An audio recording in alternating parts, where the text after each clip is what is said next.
donc j'avais mis en place un service public de l'emploi de proximité avec les différents acteurs, dont Pôle emploi, qui s'est arrêté d'une part à cause du confinement, d'autre part parce qu'on a identifié certaines difficultés qui ne relèvent pas nécessairement du contexte SPEP, par exemple tout ce qui est mobilité interne dans l'arrondissement pour que certains ne soient pas privés de possibilités d'emploi à raison de leurs difficultés de déplacement. Et aussi, ce qui nous est apparu, c'est qu'il y a énormément d'initiatives pour aider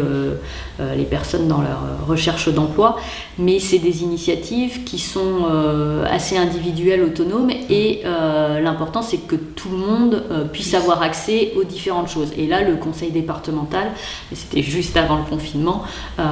dédié un chargé de mission spécifiquement pour avoir un site ensuite qui permette de recenser tout ce qui existe, pour que, déjà éviter les doublons, mais surtout permettre à ceux qui en ont besoin de savoir qu'il y a une solution qui est là pour eux. Il y a énormément de bonnes initiatives sur l'arrondissement, et je pense que c'est le rôle du sous-préfet de les coordonner, de les fédérer, de faire en sorte que les gens se rencontrent dans mes différents contacts. Je vais apprendre des choses, je vais rencontrer d'autres personnes qui les ignorent, et ça permet de faire passer des messages. Par exemple, Pôle emploi qui fait du recrutement par simulation, certaines entreprises ne connaissaient pas ce mécanisme. Donc une fois que vous leur en parlez, ils sont intéressés, vous leur donnez les contacts de Pôle emploi, et ça permet de créer comme ça des synergies intéressantes. Je pense que c'est mon rôle, comme entre les élus, de dire à certains élus que telle chose existe ailleurs, qu'on peut les aider de la même façon, être un relais avec les services de l'État, que ce soit la DDT, la préfecture, l'ADREAL, pour que tous ceux qui sont pleins de bonne volonté puissent être aidés dans leurs projets. Vous avez toujours votre fonction c'était référente aux droits des femmes. Donc pendant le confinement, on a été d'autant plus vigilants parce que la situation de personnes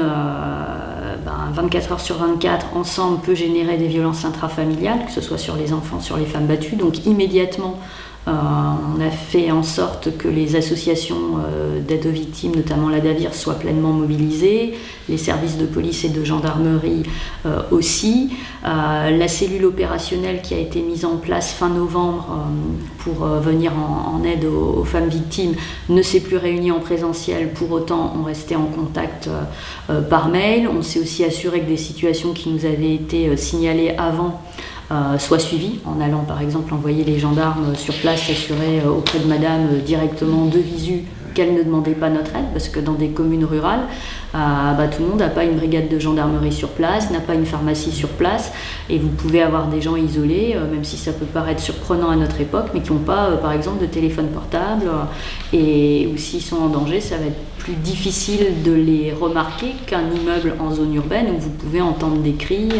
ce genre de choses. Donc c'était vraiment important sur l'arrondissement d'être vigilant. Les commerçants ont d'ailleurs bien joué le jeu, puisque sur les tickets de caisse, ils ont relayé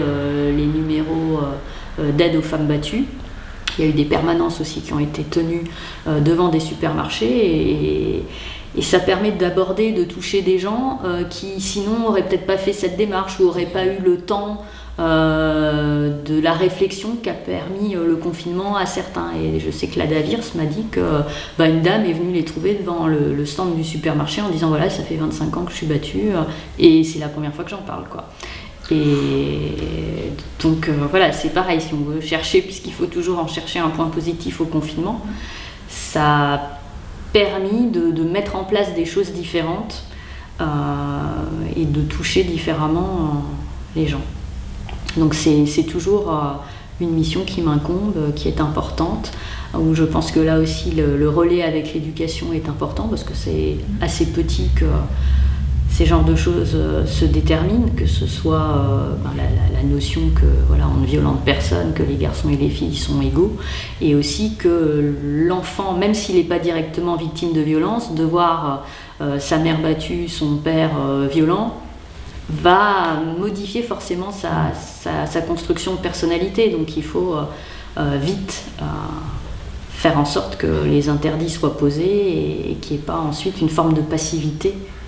face à ces situations si vous les connaissez depuis l'enfance.